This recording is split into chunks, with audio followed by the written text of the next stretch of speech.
welcome back to the workshop. As some of you know from my earlier videos, I've been busily recharging the magnets of my old Triang, Hornby and Wren locomotives. Well, it came to me to do my two original locomotives, which came to me way back in 1973 when my dad built me my model railway and supplied me with this lovely L1 class locomotive, which was originally in British Railways colours, and later Dad repainted her for me as you see her now, added Romford wheels. We kept the original XO3 motor, but did put in 40:1 gears. As you can see, she runs beautiful now, absolutely silky smooth, very well running indeed, and I've very many happy memories of this one charging round with my rake of 4 Triang shorties in green coaches.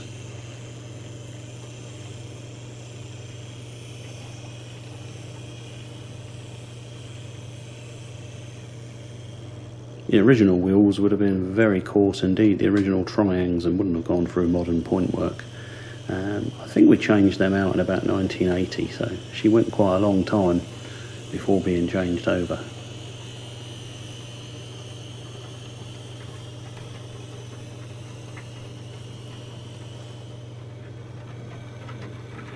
And next up is my Great Western Pannier Tank number 8751.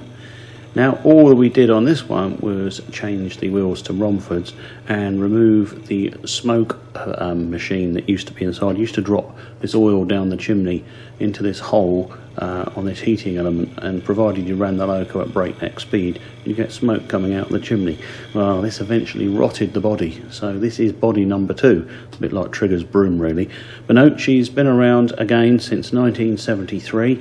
I think the body was replaced in about 1976 or 7, Silver Jubilee time, look, and it's been the same ever since. She runs really well, tiny bit of a waddle, but then duck, what would you expect?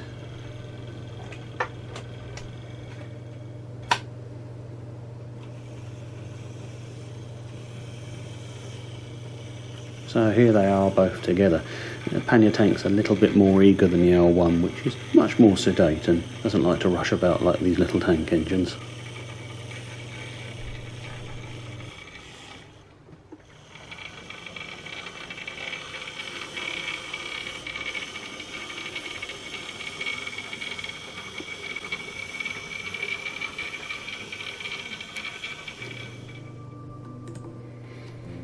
Okay, so the old model railway itself, here's some pictures from one of my albums. I think this is 1979-1980, and as you can see, I'd got a lot more than 2 locomotives by then.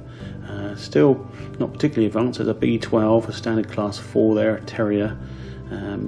So then the old safety minor controller. The original was a Curden Major, a big black box affair with a red light when you got a short circuit, and a big hum. Kept your hands nice and warm whilst you were driving it. Now this model railway of mine does feature in 2 or 3 videos on my channel. If you look back, here's one of them now you're seeing some excerpts from. And in 2011, Dad and I started to put it back together as it had deteriorated a little bit. And we'd done all the electrical wiring, and this is the video you see now where we were testing the circuits, making sure everything was okay. There was still quite a bit to do, and we did a lot more work as well.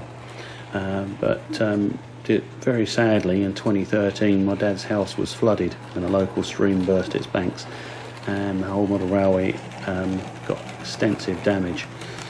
I haven't really had the heart to go back and look at it.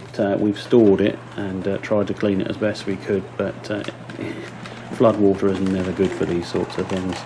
So it may just become a memory, a happy memory, but sad that we couldn't progress with our plans to do more videos on there and have a bit more fun. So it was a marvellous design that he put together all himself.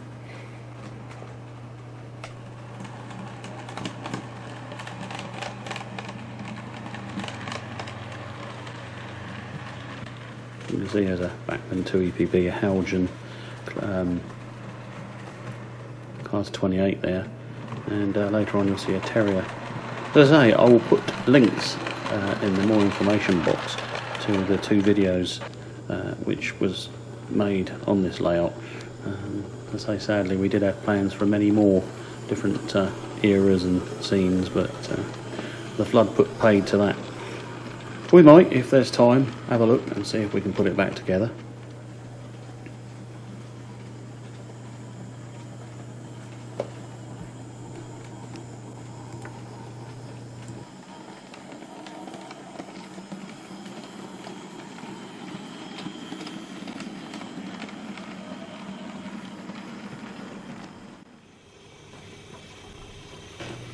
Anyway, to finish off this workshop look back, there's the two originals again, my first 08 shunter and an M7 locomotive that arrived very early on as well, transferred from my dad's sheds.